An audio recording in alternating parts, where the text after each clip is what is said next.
Manipuri Hope Channel da mayam butram nokchuri handaki Sabbath School quarter ase yamna interesting oiba yamna maru oiba aikhoibu para achauba piduna leiri aduga Sabbath School Lesson ase handaki ase Global Mission Center Directors moina irakpani aduga aikhoigi ahanba para lesson number 1 asina God's mission to us part number 1 madudi Eshworna Eikhoibu Pibiba Thoudang haibagi matangnani aduga part 2 asina aikhoina mathangi hapta next week ta aikhoina nainagani ngashigi maruiba memory text na Genesis chapter 3 verse 9 madudi Jehovah Eshworna Adambu kauduna hangki nahak kadaida leibage Genesis chapter 3 verse 9 Eshworna Eikhoibu Pibiba Thoudang haibasi kadaidigi lakpano aduga haurakpamsi karino haina akoina hangma matamda Abraham digi hauba nate Israelite na Egypt digi thorakpa matamda haurakpa nate Eshworna Jishuna taibang malemda laktuna akoigi damak cruista shibiba matamda haurakpa nate Paulna magi ministry hauba matamda adudi haurakpa nate adubu taibang malem atia shema matamda aduga taibang mibu shembiba matamda Eshwor masadagi lakpa Thoudangni aduga mahaki pandamni Eikhoina asigi Sabbath School Lesson asida Eikhoina Thoudang si karino haina nainadringaida Thoudang sigi Eshwor si kanano haibasi Eikhoina hana khangmam thoi ana Eikhoina Sunday portion da Eikhoina yengma matamda the God who reaches out to us madudi Eikhoibu khut lamduna kauduna leiriba Eshwor haibani Eikhoina masida yengma matamda Adam and Eve pu Genesis ta Eikhoina yengma matamda ahanmada Adam and Eve pu Eshworna magi masak matau lauduna shembiki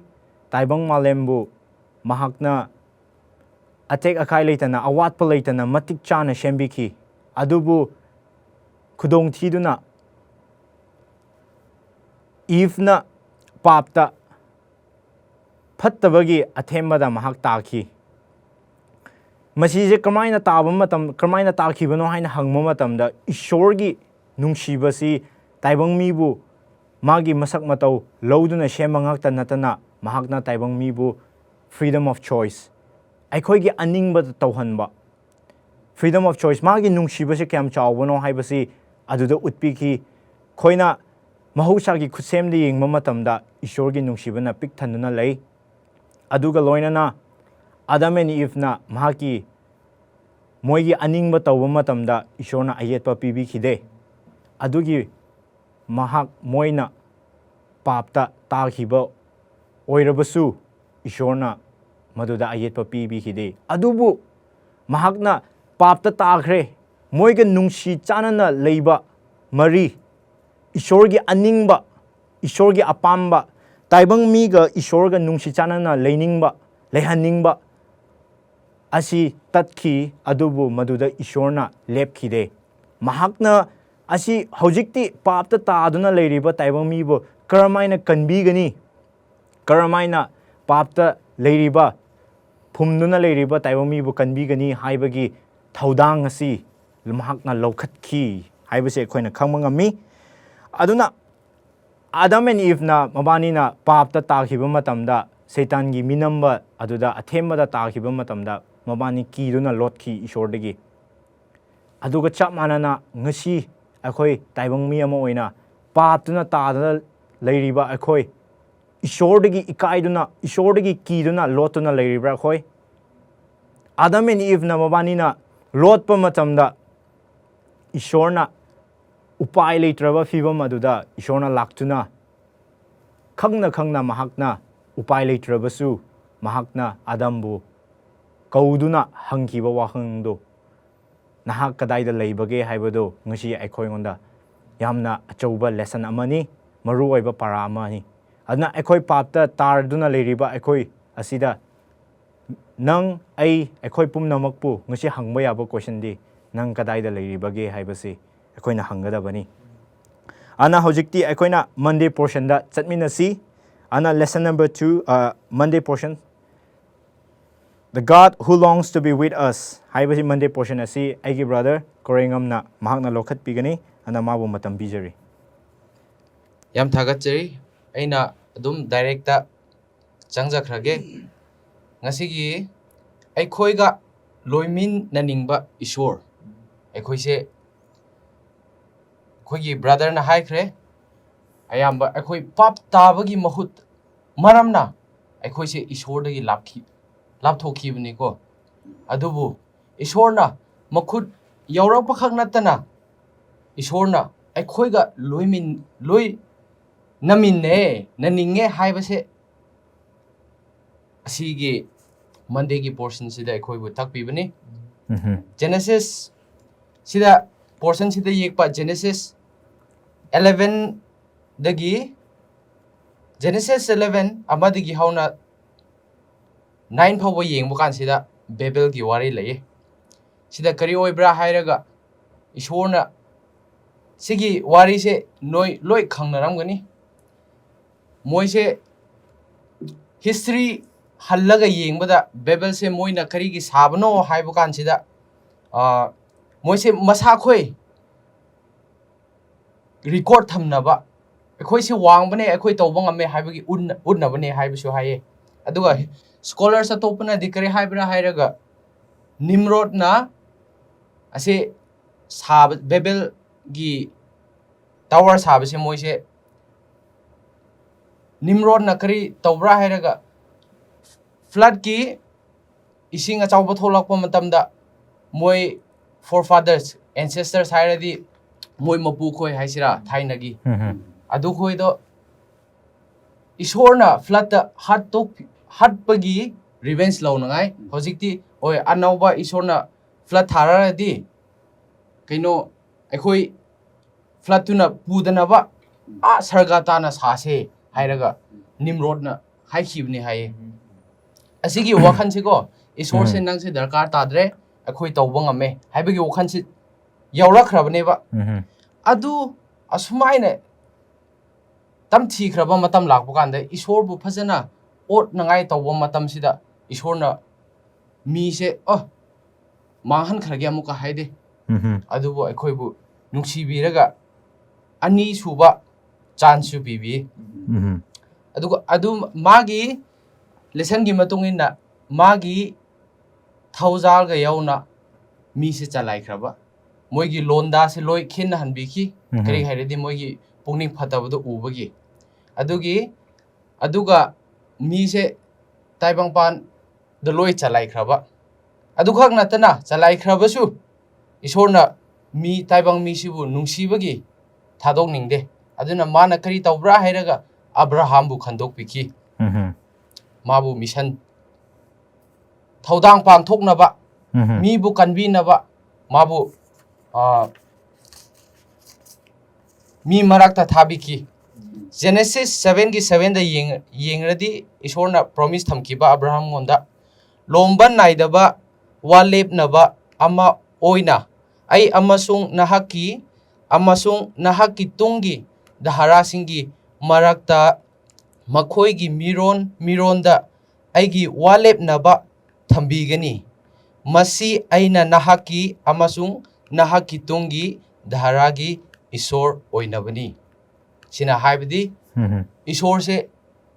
Abraham omda promise thambibani wasakhibani kari haibra redi nangi nangi khaknatana nangi dhara loina maki aigi wahai iladi nangi dhara gi Eshwor oibigini noi marakta yaubigini haina haibani adu khaknatana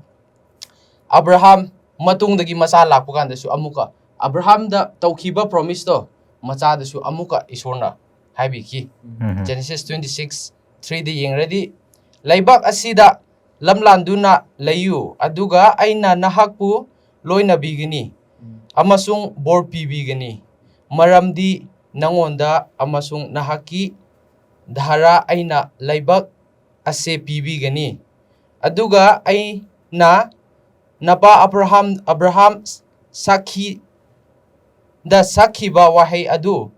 tunghan bigini Eshwor se marak te akhoi na karigi Eshwor na magi promise akhoi punsi da karigi thamdabro ko haiba matam su lai adubu Bible gi matung inna ma se Second Peter 3 verse 9 ye kodo ma na karigi promise direct tunghandabra hairadi ma se kauthok bagi nate leking taw bagi nate ko adubu mi pumnamak se convening bagi convening bagi convige haibagi ko akhoi bu second chance pi bane kaino hojiki Second Peter 3 verse 9 de ye asmai tawroga mathang lakpane ko aduga Eshwor thajaba mising Joseph Moses haise Israelite sing haise mathang Eshwor se moiga loina namin bane adu nungdang da Israel masa sing awaba matam da su yaubiki leichil na khumbiki adugumba koi wari se loi takhrabne aduna karigi aikoi se Eshwor se aikoi gi punsi da karigi adum yawninga leibra hairedi karigi ra hairedi aikoi bu convening bune pap da takhraba aikoi se convening bune ko aduga aikoi na khangadaw ma aikoi mi loina makta pungning marak ta wabla aise Eshwor dagi chen thokre aise hojikti hanpham leitre haibat matam da su lei adu Eshwor na mi pumna makpu nungsibi parable of lost sheep yaw ama mangbagi parable da Matthew 18:10 to 14 da khangbudo 100 gi marakta ama mangkhibdo 99 thador ama bu thiba chakhibni asina takpadi Eshwor na ama phau manghanning de haibasi sida tambi aduga aikoina kari tawgdawbra hairaga hojik Eshwor ngonda hanjage hairadi Eshwor se Revelation 3:20 da kare haibra hairaga aise thongan manakta leblaga aigi wahida samrabada thongan manakta lebraga thong se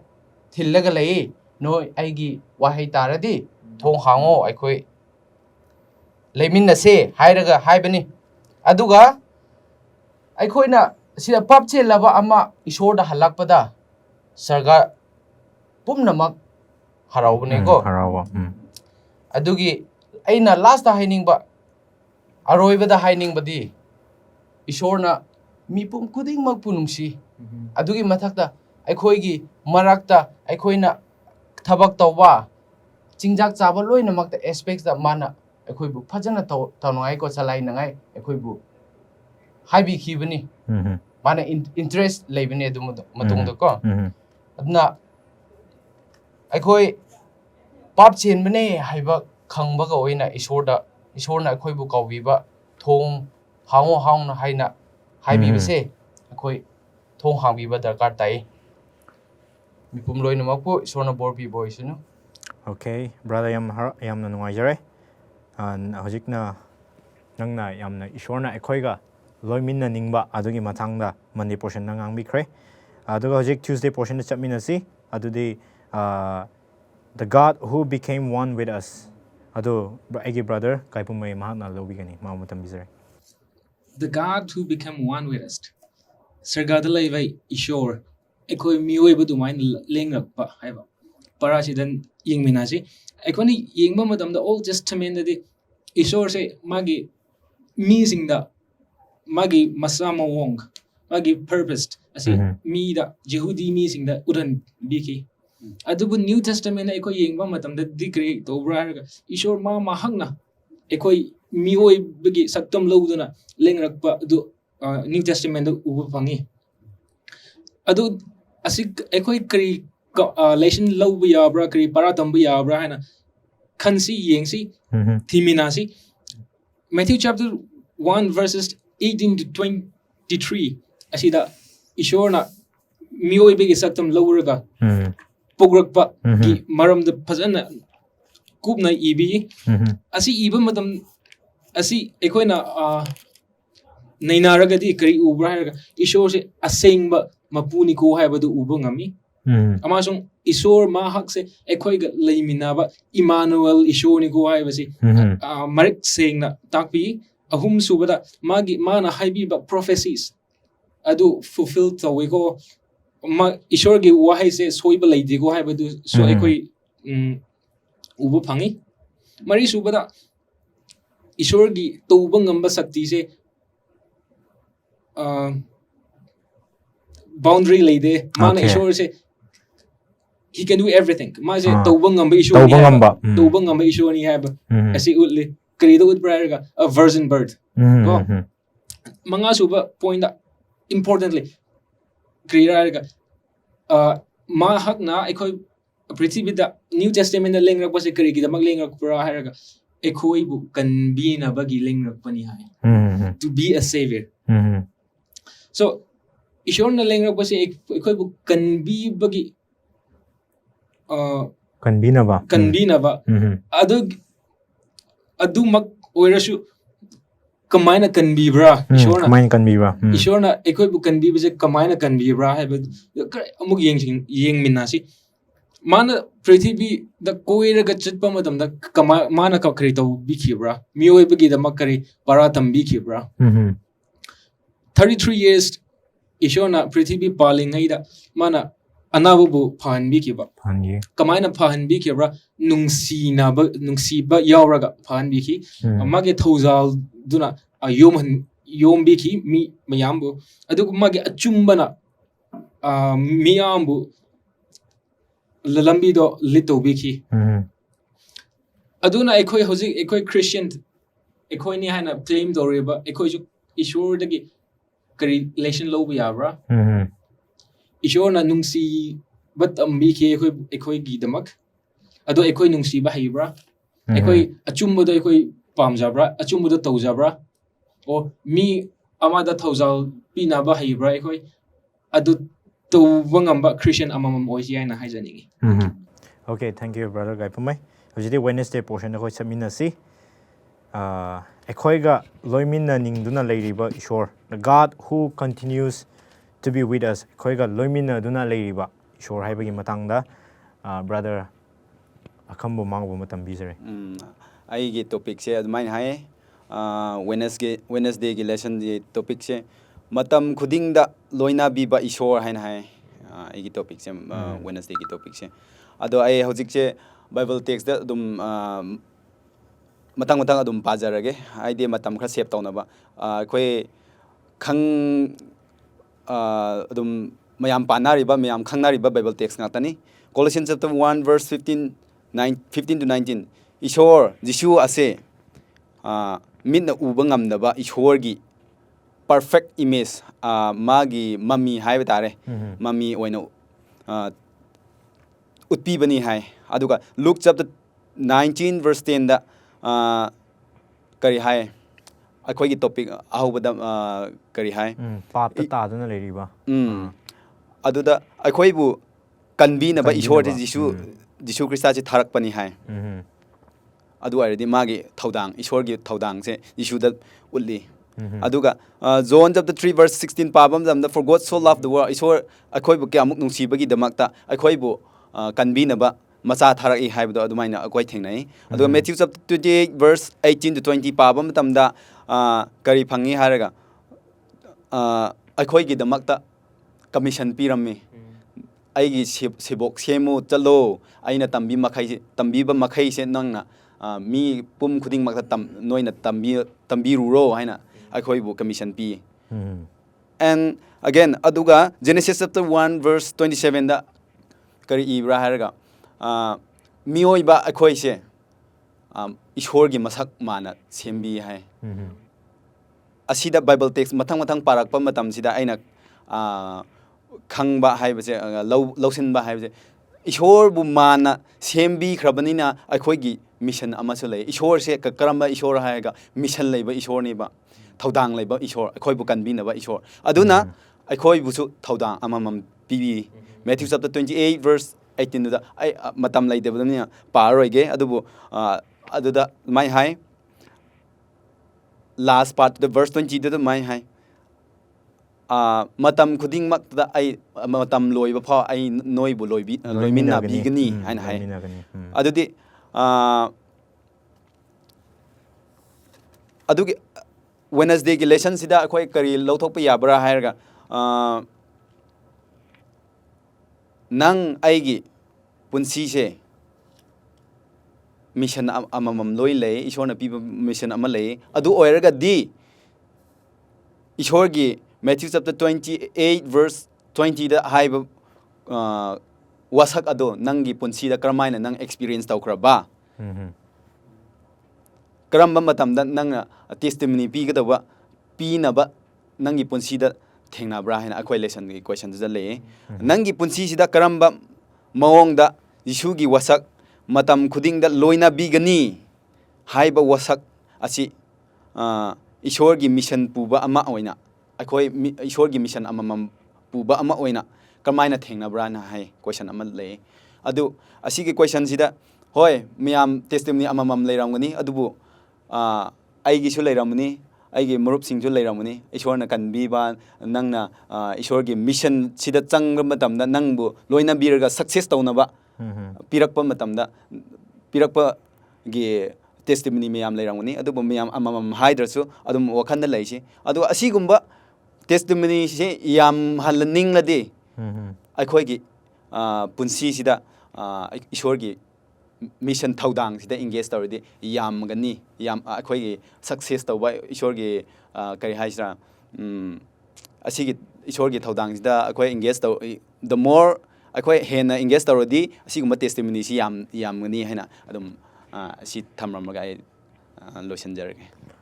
Hi, I'm Nungai, brother come. Hojik Thursday portion da hojik brother Omring bu mai matam bijuri.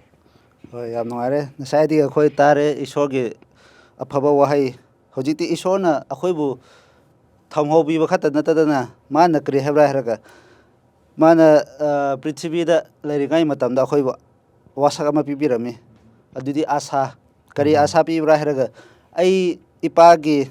mafam da lepham yam lei ai chatuna ipagi mafam yam lei adubu leiramdragadi nakhoibu aina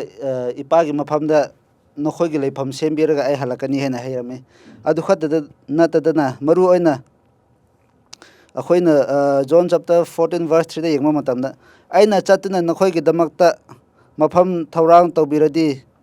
tawrabadi ai amuk halakhani aduga aina leiba mafam aduda nakhoisu leinaba aina nakhoibu aigi inakta lausinbigani hena hai asise akhoina yengma matamda Eshworna mana prithibida akhoigi damata laaga sibiba khata nate adubu kona halakpa matamda akhoibu puraga chakani haina hai asise kyamusu phajaba asara natra aduna asikhata sunate akhoina revelation yengma matamda maru oina Revelation chapter 22 verse uba phangani Revelation chapter 22 verse 20 da khona uba phangani Eshwor gi Jesu Christa gi aroiba wahai Bible da ai thuna lakani hena hai asida kana nakhoi akhoi thaurang tawduna leiribra habse asida Thursday lesson da khoina uba phangi aduna ichini nausa akhoi mayam matam su loirakre prithvi su kuina leroi hojikti Bible gi matungina aduna mayam nakhoibu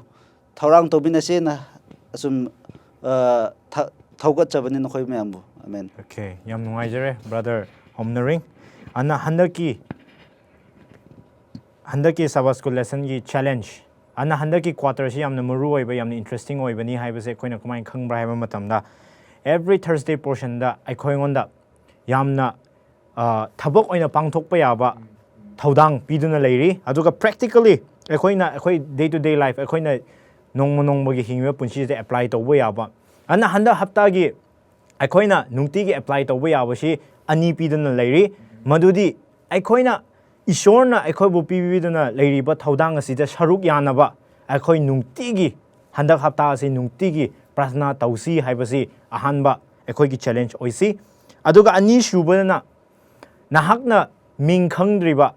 nanga leminariba nangi neighbor nangi family oiro natra nangi namanabo oiro or nangi society da leiminariba laikai da leiminariba mising masak khangriba ming khangnadaba misinga khangnaraga moigi da mak prathna tawbiba haibasi handaki challenge asi khoina lominasi aduna yam nungaijare ngisigi Sabbath School Lesson sida yamna akhoiga yauminabagi da mak mayambu thagatsari aduga aihak ungjipem hungyoni aduga handak mathangda lakadoriba Sabbath School Lesson sida amuka naiminasi Eshwor Eshworna mayambu borpi boshino. Thank you. Amen.